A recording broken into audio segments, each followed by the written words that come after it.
Assalamualaikum warahmatullahi wabarakatuh. Selamat pagi, selamat berbahagia anak-anakku kelas 5 yang cerdas ceria, tentunya yang solih solihah. Bagaimana kabar kalian pagi ini? Semoga semuanya dalam keadaan sehat walafiat. Amin. Baik anak-anak, pagi ini kita akan belajar kembali tema 6, subtema 1, suhu dan kalor. Ya, untuk pembelajaran kelima, muatan pelajarannya adalah ilmu pengetahuan alam, bahasa Indonesia, dan SPDP. Mari kita pelajari bersama.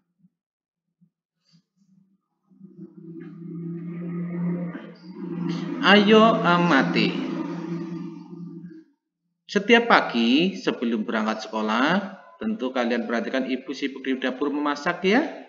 Apakah kalian melihat atau membantu? Tentunya sebagai anak yang soleh-solehah yang berbakti akan ikut membantu pekerjaan orang tua. Perhatikan kembali ketika ibu memasak di dapur, ya, tadi ada 2 kompor dan 2 panci A dan B. Kompornya menyala ya? Ya. Berdasarkan gambar di samping, ayo jawab pertanyaan berikut ini. 1. Bagaimana ukuran kedua panci tersebut? Bagaimana ukurannya? A dan B? A lebih besar dari B ya. Terus yang kedua, manakah panci yang berisi air lebih banyak? Karena panci A lebih besar, tentu airnya lebih banyak. Yang ketiga, panci manakah yang lebih lama mendidih? Kira-kira kalau belum tahu, panci mana ya yang lebih lama mendidih? Ya, dengan jumlah air yang banyak, tentu nanti mendidihnya lebih banyak. Berarti panci A akan lebih lama mendidih. Yang keempat, bagaimana hubungan energi panas yang dibutuhkan untuk mendidihkan air dengan suhu air di dalamnya? Kalau belum punya jawaban, nanti kita pelajari. Yang kelima, apakah kesimpulan dari aktivitas di samping? Baik, kita pelajari materi selanjutnya.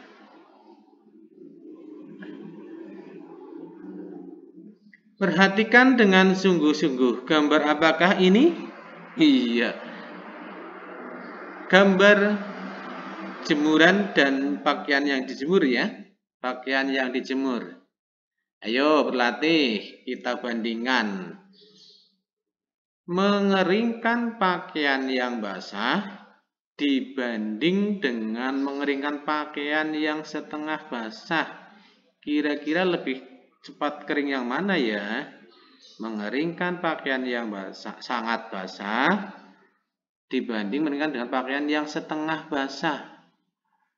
Ya, dengan bahan yang sama, dengan panas yang sama, ini dijejer, dijemur, pasti ya yang setengah basah ini yang akan lebih cepat kering ya. Sebentar, Pak Guru tak buat contrengnya. Ini tentu ini akan lebih cepat kering.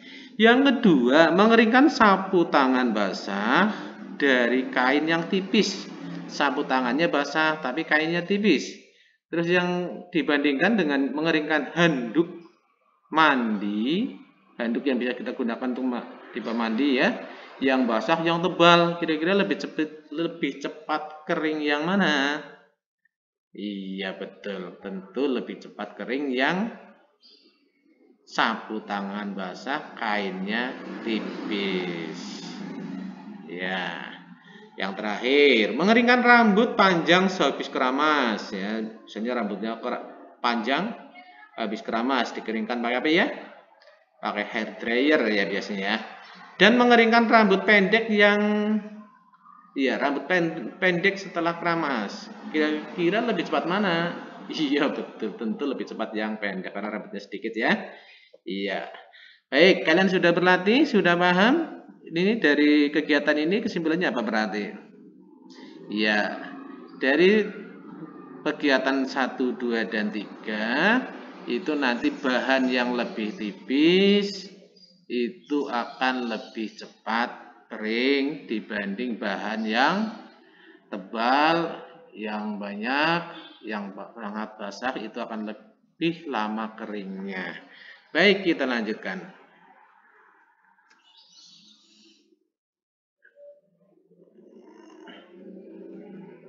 Iya, mundur kembali. Iya. Nih, perhatikan percakapan kedua anak tersebut ya. Nih. Ayo amati percakapannya. Tentu kalian sudah memahami dari kegiatan tadi ya. Iya. Pada peristiwa mendidihnya air ini menunjukkan peningkatan suhu pada air sampai 100 derajat Celcius. Itu kalau sampai air mendidih 100 derajat Celcius ya. Apa sebenarnya terjadi? Wah, aku juga penasaran. Apakah semakin tinggi suhunya, semakin panas ya? Lalu apa sebenarnya terjadi pada benda yang meningkat suhunya? Apakah kita bisa melihat pengaruhnya pada kehidupan sehari-hari? Yuk kita cari tahu.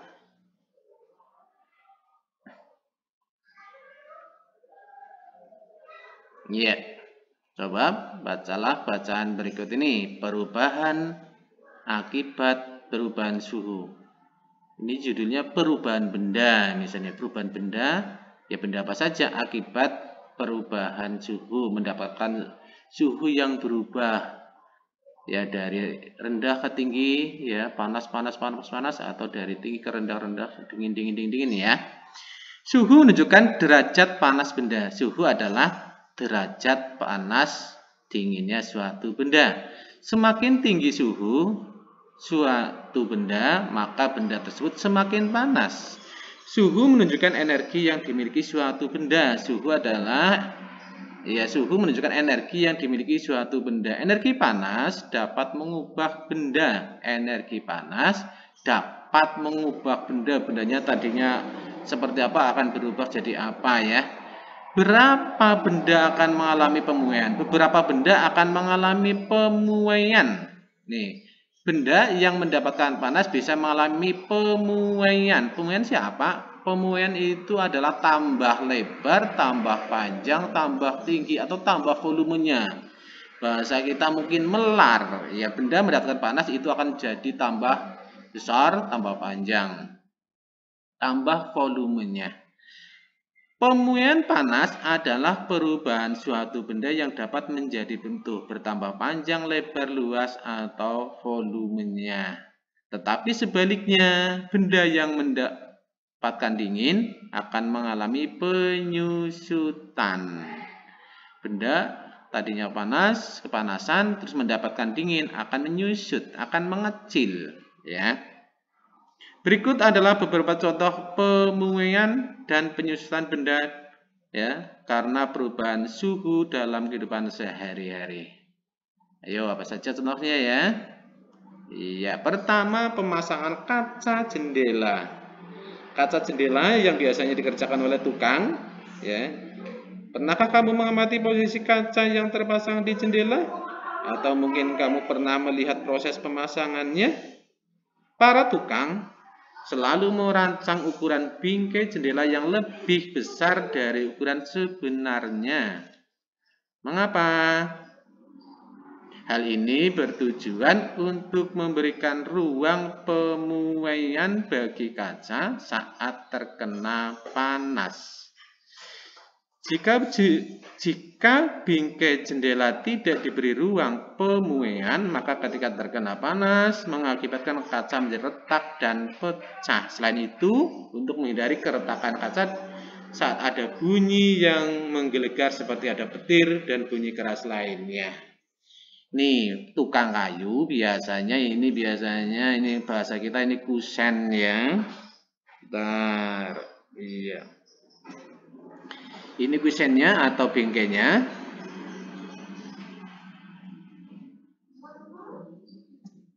Iya, ini yang pikirin kusennya, bingkainya. Terus Yang ini kacanya. Bingkainya ini sudah dibuat pertama, biasanya dipasang. Terus ketika memasang kaca, tukangnya itu nanti ngukurnya itu tidak sama persis dengan ukuran lebar atau panjang bingkai kaca ini, tapi akan dibuat longgar. Maksudnya nanti kalau kaca pada waktu siang, cuaca panas, kaca ini akan memuai, akan tambah lebar.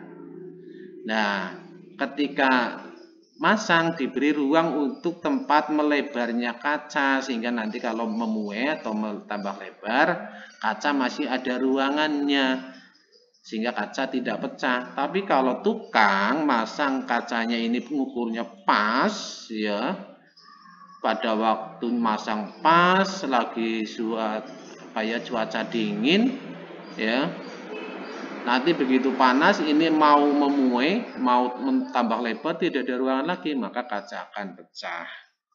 Contoh selanjutnya,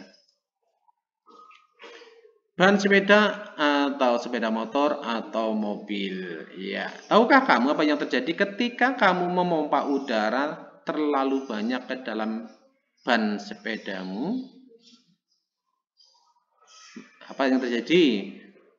Maka ban akan mengeras dan menjadi tidak nyaman dikendarai. Selain itu, mengisi terlalu banyak udara, ya, ke dalam ban sepeda akan membahayakan pengemudinya. Ban yang berisi terlalu banyak udara dapat meletus dan dapat mengakibatkan kecelakaan. Begini, ini ban sepeda, itu ban motor, ban mobil, itu kalau di bengkel resmi biasanya di pompanya itu ada alat ukurnya, ada tekanan udaranya, jangan terlalu sedikit, jangan terlalu banyak. Maksudnya bagaimana? Ketika ban ini kita gunakan untuk berkendara, apalagi di terik panas matahari, suasana panas, aspal panas, udara di dalam ban ini akan memuai. Nanti kalau kita mompanya sudah terlalu kencang, nanti bannya akan tambah kencang, tambah keras, dikendarai jadi tidak nyaman. Kalau ban sepedanya tidak kuat, ya, nanti kepanasan, udaranya memuai, bebannya berat, nanti bisa meletus sehingga terjadi kecelakaan. Maka jangan lakukan ya memompa sepeda terlalu keras, ya, karena akan membahayakan penumpangnya, membahayakan kita sendiri. Selanjutnya, contoh yang ketiga, kawat atau kabel listrik dan telepon. Kalian pernah amati kabel listrik di sekitar rumah kalian dari tiang ke tiang itu dipasang kendor, ya, dipasang kendor. Iya, itu maksudnya karena pada waktu pemasangan itu memikirkan nanti kalau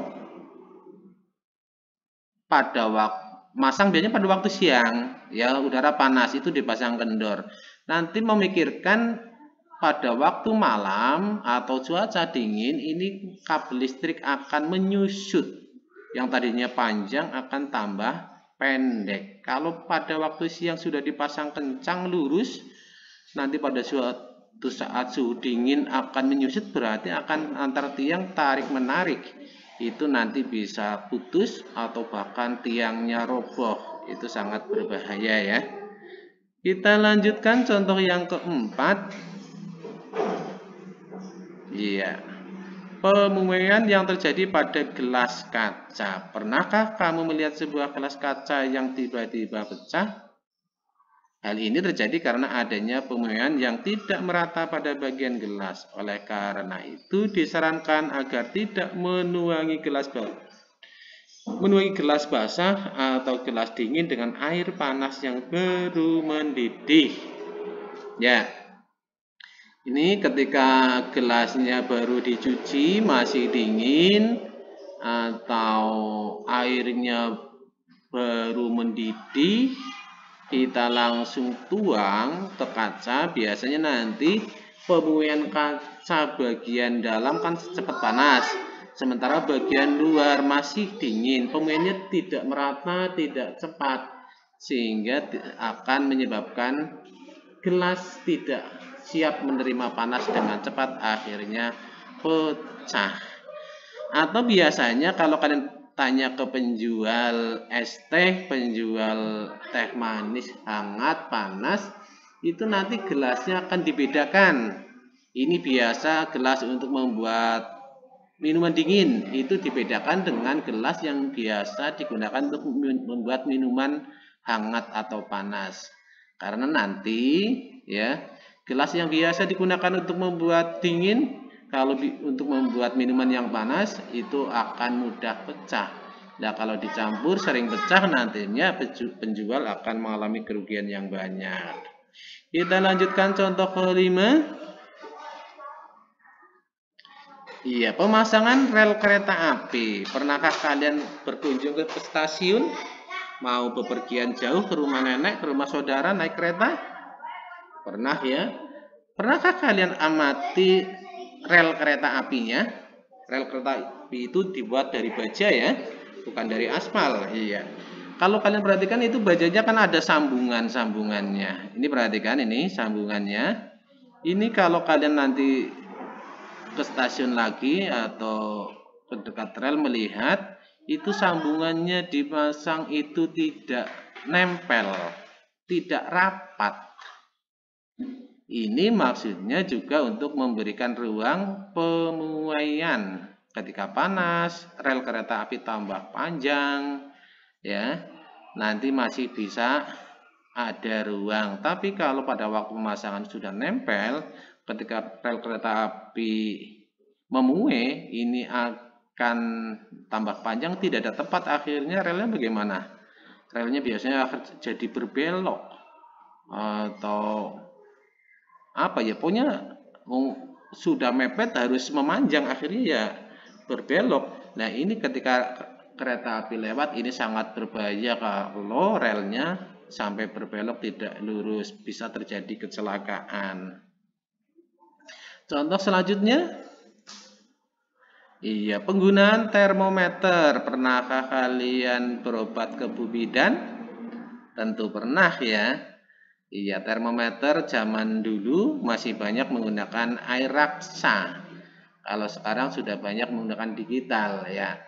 Tapi sebagai pengetahuan saja, kalau kalian misalnya belum pernah melihat yang air raksa, ini termometer di dalamnya isinya air raksa. Ini air raksa ini ketika mendapatkan panas atau suhu akan mudah naik. Nah, ini maka tepat sekali digunakan untuk alat ukur termometer ini karena cepat untuk mengetahui panas dinginnya pasien ya. Ya. Demikian tadi anak-anak pembelajaran MUPEL IPA. Iya, sekarang kita lanjutkan untuk muatan bahasa Indonesia. Iya. Ayo menulis. Ya, masih ingat pelajaran menulis ya? Pelajaran menulis yang sudah kalian pelajari sebelumnya adalah menentukan ide pokok dari sebuah paragraf ya. Mari kita lanjutkan pembelajaran sebelumnya. Ya. Caranya kalian nanti setiap paragraf kalian isi dengan cari dulu kata kuncinya ya. Kalau sudah ketemu kata kuncinya, tentukan ide pokoknya. Lalu tulislah ke dalam tabel berikut ini. Oke, sekarang sudah tahu ya perubahan suhu benda ya. Perubahan suhu pada beberapa jenis logam ternyata dapat mengakibatkan logam itu memuai dan menyusut. Ya. Manusia sejak dulu telah mempelajari peristiwa tersebut sehingga dapat melakukan tindakan yang tepat seperti pada pemasangan rel kereta api. Ini kita lanjutkan ke SPDP. Alat musik gamelan ya. Betul ya, ini Dayu menjawab tadi pertanyaan Dayu ya. Hal ini, hal yang lebih menarik lagi adalah nenek moyang kita dahulu sudah mengetahui bahwa logam itu tidak hanya memuai, tidak hanya menyusut, tetapi bisa dilebur juga. Tahukah kamu bagaimana para leluhur kita membuat bilah-bilah pada beberapa alat musik gamelan?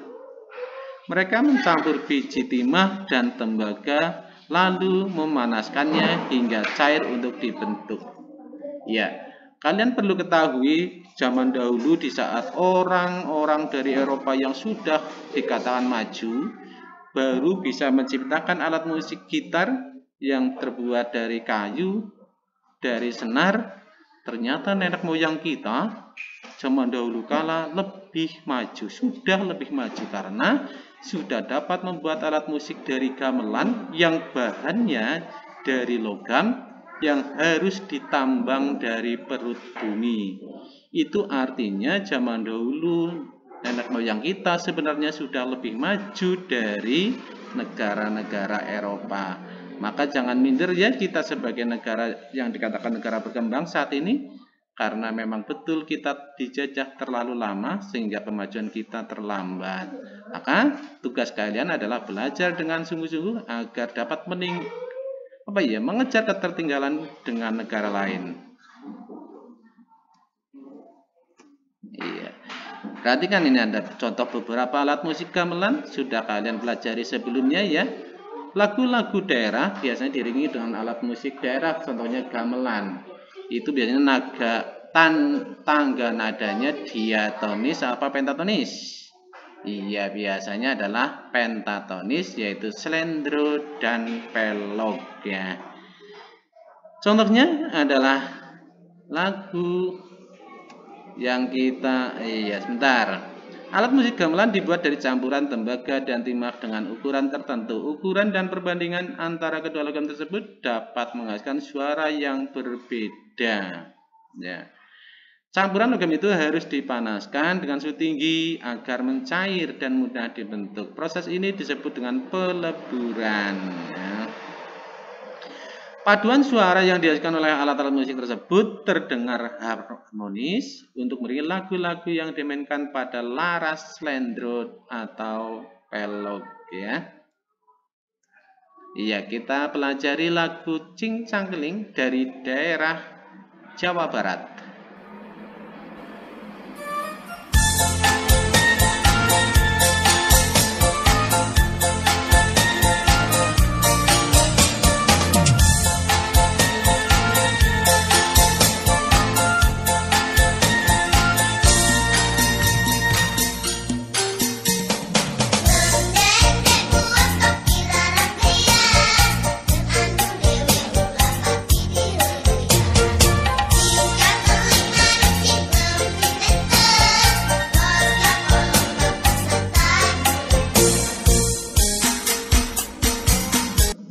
Baik, untuk lebih memahami lagu Cincang Keling dari Jawa Barat, bisa kalian browsing, bisa kalian belajar lagi di rumah ya.